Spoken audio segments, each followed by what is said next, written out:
there, YouTube. So it is still Women's History Month, so I'm going to just continue recommending things by women. So I own a lot of nonfiction that I have not yet read, and I happen to notice that most of the fiction that I own is written by women and most of the nonfiction is written by men. And I noticed that the nonfiction by women that I do read is more, I don't know, if you notice that, like when you read nonfiction by women, it's usually like memoirs and stuff, whereas nonfiction by men, more like, I don't know, the history of Asian Americans in the United States, the history of the Civil Rights Movement, you know, that sort of thing. Anyway, so the first book that I want to talk to you about is called Enriques Journey. The author of this book is a journalist, and originally I believe the book was a series of articles about this 17-year-old boy named Enrique,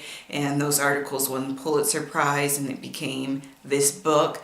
But anyway, so this journalist, Sonia, she wanted to study kids who make the journey from Central America through Mexico to the United States all by themselves in order to reunite with their parents who came to the United States undocumented. But instead of it being a book about all of the kids who do this, she just decided to pick one particular kid and have him kind of like represent the group. Enrique, he tries to make the journey like 7 or 8 times. He keeps getting caught by La Migra in Mexico and being sent to Guatemala. When he set out to travel, he wrote his mom's telephone number on a piece of paper and kept it in his shorts. And at one point he was mugged and like the piece of paper just flew away.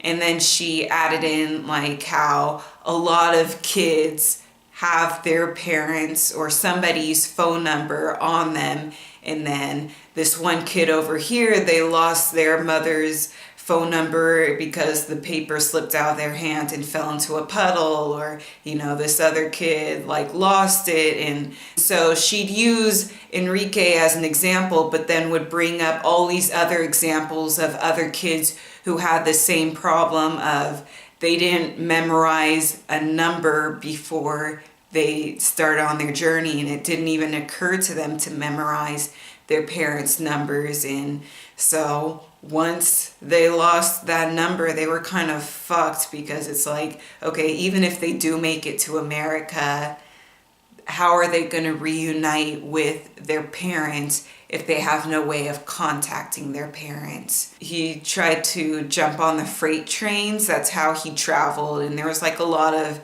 gang activity and stuff going on the freight trains. It was incredibly dangerous. On top of that, getting on and off the train was also dangerous. And we'd be following Enrique, but then she'd bring up other examples of, and then this kid over here fell asleep on the freight train and fell off, and like both of his legs got amputated by the train like running over his legs, or you know.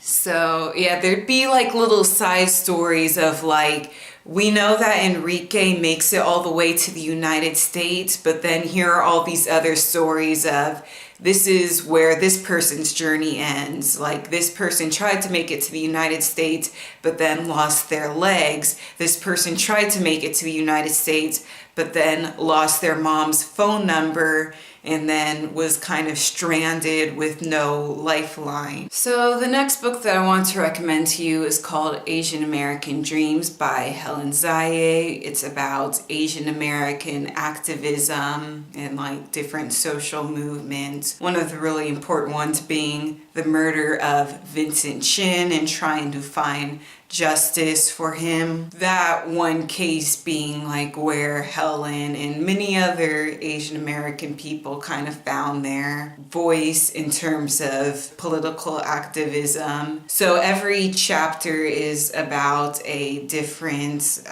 political movement centering around Asian Americans. People know about the civil rights movement. They know about how Black people stood up and fought for their rights. And I think a lot of people stereotype Asian Americans as being very accommodating and submissive, but there's also a history of Asian Americans stepping up and fighting for their rights as well. So I think that it's important to read and to learn about that. I do have one caveat though, in that I do not like how the 1992 Los Angeles riots were written about. Okay, so I know that a lot of people, they know about the whole controversy surrounding Rodney King, and they think of the 1992 Los Angeles riots being about their anger towards the whole Rodney King verdict. But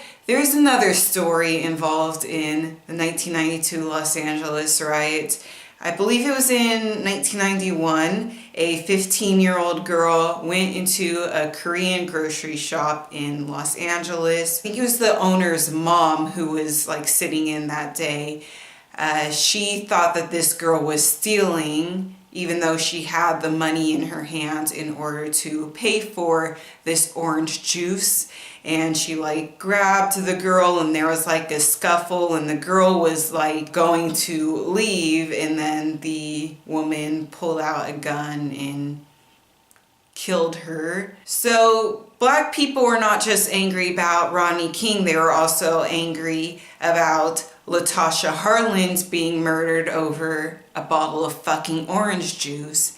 And when the Los Angeles riots happened, a lot of Korean grocery stores ended up getting torched, and I don't remember the statistic, but I think it was like 40% or 60% property that was looted and destroyed was Korean owned. Yes, those people who looted the Korean grocery stores were wrong, but I feel like Helen Zaye, she sided more with the Koreans instead of like just showing a balanced story of the conflict that happened in Los Angeles between Black people and Korean immigrants. I feel like it could have been done in a more balanced way. Yeah, so there was that. But overall, I recommend it. The next two books that I want to talk about are graphic novel, memoirs. Persepolis, I'm sure you all have read Persepolis, right? It's pretty popular. I felt that it was very valuable in learning about Iran. I recently came across a post on Tumblr about how Americans don't know we kind of like fucked over Iran. And somebody commented on that post saying, I only know about this because it was briefly mentioned in the beginning of Persepolis. So I feel like that's important. Like, there's a lot about the oppression of women in Iran and like, you know, very oppressive laws and social norms. But I think it's also important to recognize that it wasn't always like that, and there are people in Iran who do not think in such narrow terms. The author mentioned that her family was very avant-garde and that they were very open-minded, and she had a lot of role models growing up. So yeah, I think that it's important to recognize that like the Middle East isn't like this one homogenous place where everybody thinks in these very restrictive terms. There's variability, and then there's like a history of why things are the way. So yeah, just I think that that's important to read. The other book that I want to talk about that's also a graphic novel memoir, very different from Persepolis, Marbles, which is by Ellen Forney. She is diagnosed as bipolar at the beginning of the book, and at the time she's in the manic stage, she's on a high, and she's thinking, I don't need medication, I'm happy that I'm bipolar because, I'm like officially one of the crazy artists. When she was manic, it's like, even though she's been depressed before, she was in such a state that she had forgotten what it's like to be depressed and what it's like to live through that. And when she's actually living through it, it's like, no, this isn't some glamorous, like, ooh, I'm an artist who's mentally ill. It's, I'm so mentally ill that I cannot create, I cannot function. So it's about her journey in terms of like taking medication and trying to find the right medication for her, and comes with a lot of side effects and doesn't always work the way it's supposed to. So yeah, it was a very long process of her trying to get the proper treatment that would work for her, and it was very interesting, very informative, and I really liked the illustrations. I felt like the illustrations did a very good job of capturing her manic states and her depressed states. So, next book that I want to talk to you about is called The Purity Myth by Jessica Valenti.